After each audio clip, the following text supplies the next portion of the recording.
Assalamualaikum warahmatullahi wabarakatuh. Perkenalkan, saya Muhammad Abdullah Fakih. Saya di sini akan menjelaskan tentang Q&A tentang perkembangan kurikulum.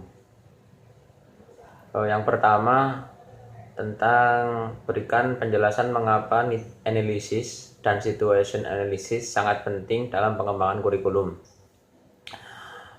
Jadi begini, pertama, analisis kebutuhan digunakan untuk menilai dan mengidentifikasi kebutuhan-kebutuhan yang diperlukan siswa dan masyarakat dalam pengembangan kurikulum, karena pengembangan kurikulum hakikatnya berorientasi pada kebutuhan siswa.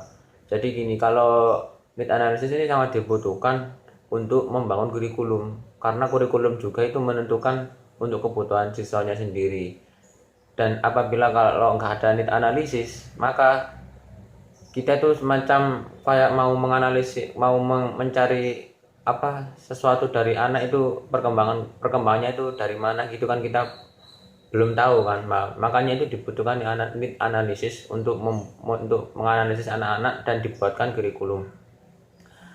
Dan di sini ada need of learners, need of society, yaitu kebutuhan masyarakat, dan need of subject matters. Need assessment juga digunakan untuk mengidentifikasi gap atau ketidaksesuaian antara performansi siswa yang diinginkan (Daswalen) dengan performansi siswa yang nyata (Dasein). Dalam sistem persekolahan, need assessment diperlukan untuk menemukan kekurangan-kekurangan kurikulum yang menyangkut misalnya kerjasama komunitas sekolah dan pemahaman terhadap program-program sekolah untuk kemudian diperbaiki. Nah, di sini tuh need analysis itu sangat diperlukan banget bagi perkembangan kurikulum, karena need analysis dan situation analysis ini sangat strategis lah di dalam perkembangan kurikulum, karena dari need analysis inilah sama situation analysis ini kurikulum itu terjadi gitu loh. Kurikulum itu ada gitu loh, karena kita ada dari tadi ada need of learners, need of society, dan need of subject matters. Dan dari semua itu, dari tiga pilar itu tadi, terciptalah need analysis dan situation analysis yang sangat diperlukan bagi siswa maupun orang tua siswa, agar siswanya ini menjadi lebih baik dengan menggunakan kurikulum. Pertanyaan yang kedua, dalam implementasi kurikulum 2021, collaboration sangat dipandang sebagai sesuatu hal yang positif pada kegiatan pembelajaran. Berikan penjelasan tentang arti penting collaboration di dalam penerapan pada kegiatan pembelajaran. Kita ambil kata collaboration sendiri dari bahasa Inggris. Collaboration yang berarti kerjasama. Nah, kerjasama ini di dalam pembelajaran itu sangat diperlukan. Ya, memang kita tahu bahwa kadang adalah siswa yang bekerja secara individual, mereka yang lebih pintar, bukan pengotaan, bukan, tapi ini secara nyata lah, pengalaman saya sendiri waktu dahulu, yang pintar itu lebih menyendiri atau enggak gitu, yang pintar ke kelompok yang pintar, yang biasa-biasa saja, dan yang pintar tidak mau tidak ingin semacam kayak nggak mau kumpul sama nggak mau bersama sama yang biasa-biasa saja, yang istilahnya pintarannya itu nggak kelihatan gitu loh. Dan ini aslinya itu collaborative learning itu dalam pembelajaran kolaboratif itu sangat diperlukan, karena kita tahu kan dasarnya manusia itu tidak bisa hidup sendiri, perlu bantuan orang lain. Lah, collaborative learning adalah situasi di mana terdapat dua atau lebih orang belajar atau berusaha untuk belajar suatu secara bersama-sama. Dimanapun kita, kapanpun kita, we never live alone. We need always other people, because kadang jika kita melakukan sendiri, kita mendapati kesusahan, ya mau nggak mau kita harus minta bantuan orang lain, benar kan? Nah, maka dari itu, untuk para siswa, ayolah, mari kita bersama-sama. Itu yang pintar atau yang biasa, ayo mari bersama-sama. Yang pintar bekerja sama yang biasa-biasa, dalam hal dibantu lah yang belum tahu kan. Kita kan kalau itu kan sama-sama manfaatnya kan, kalau ngasih tahu yang belum tahu kan itu manfaat juga buat kita dan manfaat juga buat dia. Siapa tahu dengan kita membantu dia menjadi tahu dan dia menjadi lebih baik, kita kan ya juga mendapat pahalanya gitu kan. Itu sih untuk yang jawaban nomor 2. Dan yang nomor 3 adalah, menurut pendapat kalian, apakah konsep JEFR tepat atau sesuai diterapkan di pembelajaran bahasa Inggris di Indonesia? Berikan alasan Anda secara lengkap dan bagaimana manfaat JEFR apabila diterapkan pada pembelajaran bahasa Inggris di Indonesia.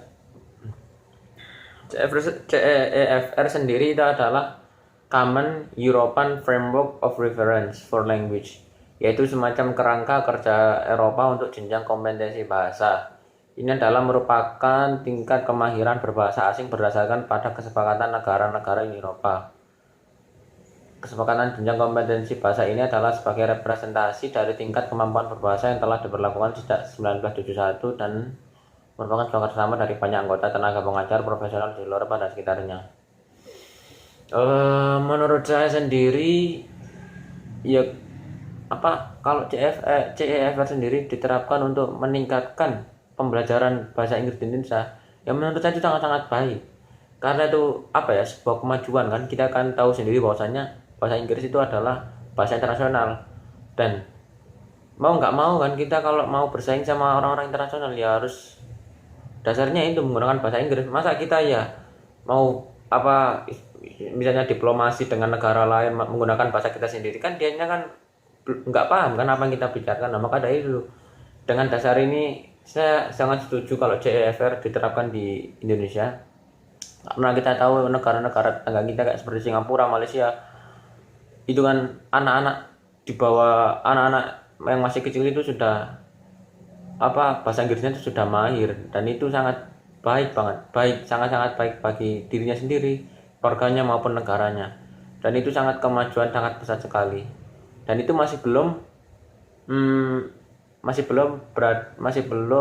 terdapat di anak-anak Indonesia. Tidak semua anak Indonesia yang bisa berbahasa Inggris dengan baik.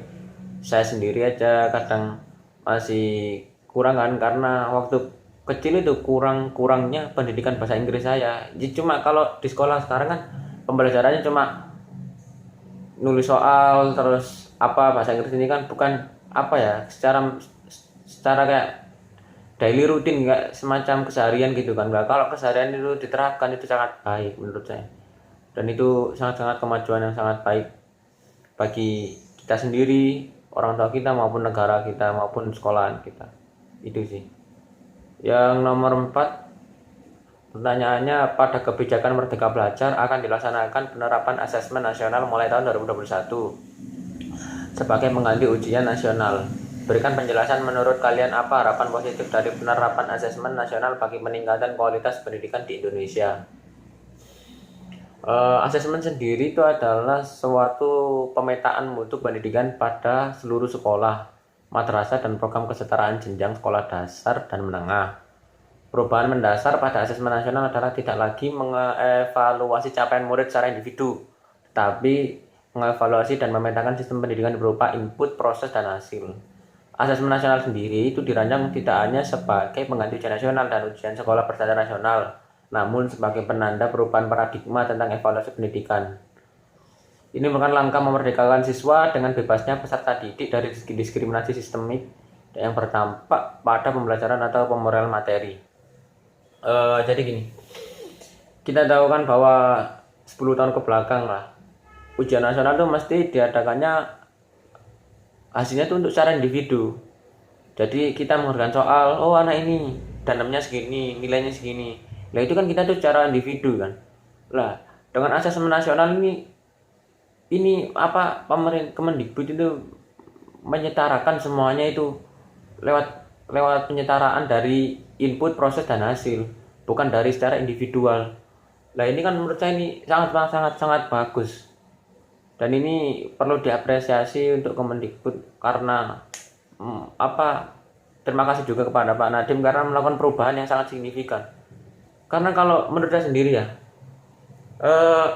ujian nasional yang nggak seperti apa kayak ujian tes tulis kayak gitu. Terus kan itu kan individu, ada yang nilainya ke bawah, ke tengah, ke atas. Nah itu kan apa ya, semacam kayak apa ya, semacam pengelompokan lah.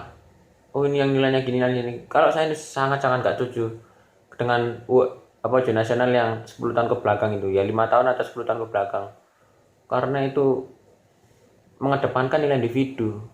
Dan padahal di sekolah itu yang dibutuhkan kan kesetaraan jenjang. Kesetaraan itu karena semuanya itu kita itu sama gitu loh, sama dalam hal kita itu sama-sama belajar, sama-sama gini. Nah makanya dari itu asesmen nasional inilah yang menjadi pendobrak untuk melakukan perubahan yang dirancang untuk mengganti ujian nasional. Dan ini sangat-sangat bagus, sangat-sangat bagus. Dan kedepannya semoga ya semoga asesmen nasional ini menjadi gebrakan bagi sekolah-sekolah yang ada di Indonesia dan menjadikan Indonesia menjadi lebih maju, lebih baik lagi. Saya berharap sekolah-sekolah yang ada di Indonesia menjadi lebih baik lagi, dan semoga kurikulumnya menjadi dirubah dan bisa bersaing dengan negara yang pendidikannya terbaik seperti Islandia, Singapura, dan banyak lagi negara-negara dengan pendidikan yang terbaik. Mungkin itu saja dari saya, kurang lebihnya mohon maaf apabila ada salah kata, salah tutur, salah ucap, salah perbuatan, mohon dimaafkan. Ihdinas siratal mustaqim. Wassalamualaikum warahmatullahi wabarakatuh.